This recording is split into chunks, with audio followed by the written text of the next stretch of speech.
Yo, salut les investisseurs, c'est Guillaume du blog investirparisportif.com et aujourd'hui on va se retrouver une nouvelle fois pour un nouveau pronostic. Mais attends, je te jure que je vais bientôt publier des vidéos, des conseils, puisque ça fait une éternité que je ne l'ai pas fait. D'ailleurs, j'ai même là une petite feuille avec toute une trame que je dois suivre, que j'ai quand même préparé des choses, mais je ne trouve pas le lieu pour te faire une vidéo un petit peu plus qualitative que ce que je fais en voiture ici. Bon bref. En attendant, comme d'habitude, si tu veux voir mes futures vidéos, mes futurs conseils et recevoir mes futurs pronostics, je t'invite à t'abonner.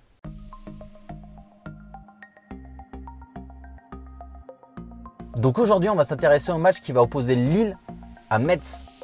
Donc c'est le match de samedi à 20h. Donc normalement, je te l'aurais publié dans la matinée à 11h. Puisque moi là, actuellement, je tourne la vidéo, on est vendredi entre midi et 2. Donc, si on regarde un petit peu de façon générale ce match, on s'aperçoit de quoi? Lille, ils sont 5e du championnat et surtout, ils restent invaincus en Ligue 1. D'autre côté, on a Metz, qui sont 17e, eux, avec seulement 3 victoires cette saison en Ligue 1. Donc, en termes de statistiques, on est quand même sur deux équipes plutôt opposées et sur deux dynamiques un petit peu différentes. Mais bon, tu me connais, je m'intéresse pas seulement à ça et pas seulement aux statistiques générales. On va regarder un petit peu plus près ce match, ok? Donc comme je le disais, Lille est invaincue à domicile. Donc c'est quand même une stat qui est importante, surtout qu'ils reçoivent Metz, qui n'a gagné qu'une seule fois cette saison en déplacement pour un nul et 4 défaites. On est vraiment à l'opposé entre ces deux équipes. De plus, Lille, malgré son élimination en Champions League, me fait quand même une excellente impression. Puisque sur ce match face à Valence, honnêtement, ils ont eu beaucoup d'occasions et pendant 80 minutes, ils ont tenu la dragée haute. Et pour moi, en fait, ils manquent d'expérience dans ce genre de compétition. Ils se sont fait vraiment avoir dans les 10 dernières minutes sur des erreurs techniques, des erreurs individuelles qu'ils ont payées cash et par tout simplement cette inexpérience. Et au plus haut niveau, ça ne pardonne pas. Mais hormis ça, ils montrent quand même vraiment de belles choses et de belles valeurs. Et en plus, poussés par leur public dans leur stade, ils restent très efficaces.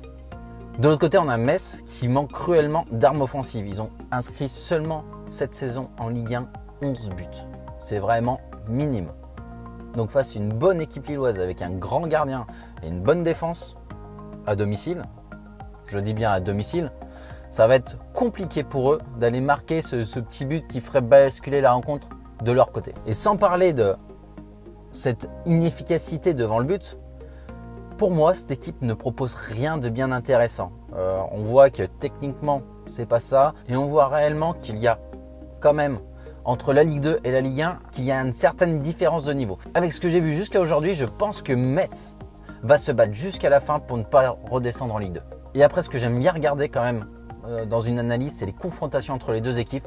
Et quand on regarde le déplacement des Messins à Lille, on s'aperçoit qu'ils n'ont gagné qu'à une seule reprise depuis l'an 2000. Donc c'est quand même une sacrée série en faveur des Lillois. Bon, bien sûr, dans un pronostic, il y a toujours des petits points faibles à prendre en compte. Je le dis, je le répète, les Lillois, ils ont joué mardi. Alors quel sera l'état de fatigue et surtout quel sera l'état psychologique après cette élimination de Ligue des Champions? Puisque, on le sait, Lille ne pourra pas se qualifier en 8e de finale de Ligue des Champions. Et même la Ligue Europa, ça va être très compliqué. Et bien sûr, comme je le dis tout le temps, toute série, qu'elle soit bonne ou mauvaise, elle a forcément une fin. Mais bon, tu l'as compris, avec toute cette analyse, avec mes points forts, mes points faibles, je ne vois pas du tout Lille perdre ce match. Mais avec sûrement un petit peu de fatigue, je pense que Lille peut être accroché. Donc c'est pour ça que je vais parier sur le nul, remboursé en cas de victoire de Lille. La cote, pour moi, elle est à 1,57 chez les bookmakers.com. Et elle sera certainement inférieure chez les bookmakers français, ce qui est normal. Donc si toi également tu veux profiter des meilleurs codes des bookmakers.com, tu peux télécharger gratuitement la procédure qui est dans la description. Tu peux tester également gratuitement mes pronostics VIP pendant 15 jours. Pareil, le lien est également dans la description. Et puis en attendant, je te souhaite un très bon prono. N'oublie pas de t'abonner une nouvelle fois pour recevoir toutes mes futures vidéos et certainement mes futurs conseils très prochainement. Et puis je te dis à très bientôt et surtout n'oublie pas, arrête de jouer, investis.